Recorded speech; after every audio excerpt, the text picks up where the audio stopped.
Bonjour à tous. Parachat de cette semaine, la Parashat Be'alotra nous parle d'un épisode rarissime dans toute la Torah. Un épisode qui nous demande de réfléchir et s'attarder sur la personnalité de Moshe, Moïse. En effet, dans la vie de chacun d'entre nous, personne n'aime qu'on se mélange dans sa vie, qu'on lui dise quoi faire, de recevoir un appel de sa belle-mère ou de qui que ce soit qui va lui dire « tu devrais travailler plus, tu devrais faire telle et telle chose dans la maison, tu devrais moins t'énerver » ou peu importe de quelle personne sur terre. Les gens n'aiment pas qu'on vienne leur dire quoi faire et qu'on vienne se mélanger dans leur vie personnelle. Et voilà que la Torah nous raconte comme quoi à la fin, dans la paracha, un épisode bizarre dans lequel on voit qu'il y a deux nouveaux prophètes qui viennent de devenir prophètes. Et Tzipora, la femme de Moïse, dit à Moshe, j'ai de la peine pour eux parce que maintenant ils vont devoir se séparer de leur femme de la même manière que Moshe s'est séparé de moi. Et voilà que Myriam rassemble, si on peut dire, une réunion familiale. La sœur de Moïse, elle l'appelle Moshe, Aaron, et elle leur demande comme quoi, qu'est-ce qui se passe ici? Myriam était très sensible au fait de rester mariée, de pouvoir continuer à procréer, à avoir des enfants, car elle sait très bien comment, à l'âge de 5 ans, elle a sauvé le peuple juif qui allait totalement disparaître si jamais son père ne serait pas remarié avec sa mère, Amram, Yocheved.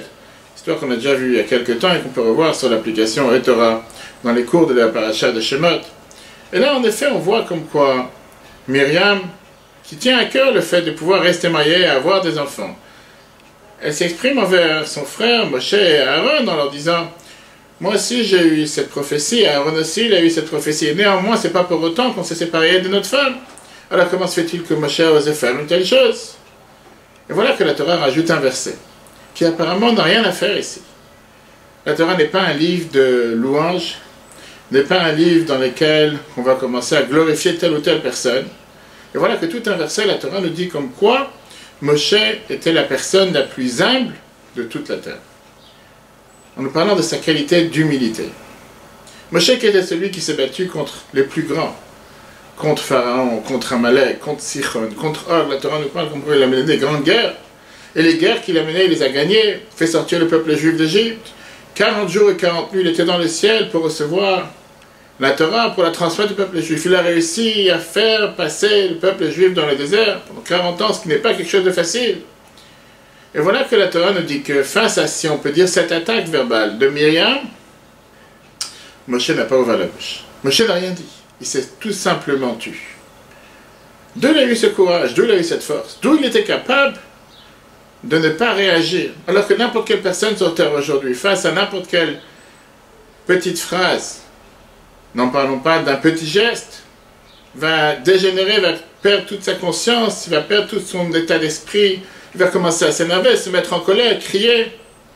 Comment se fait-il que quelqu'un de si grand comme Moshe, qui était la personne qui était en contact, en train de parler avec Dieu, presque tous les jours, comment est-ce possible que là, il nous fasse la bouche, il ne dit rien.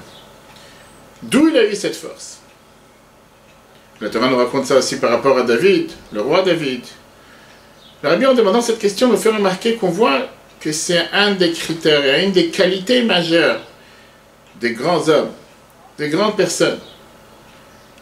Il y a une différence entre savoir ses qualités, s'enorgueillir de ses qualités, et être humble ne veut pas dire ne pas savoir ses propres valeurs, ne pas savoir ses propres qualités, mais bien au contraire.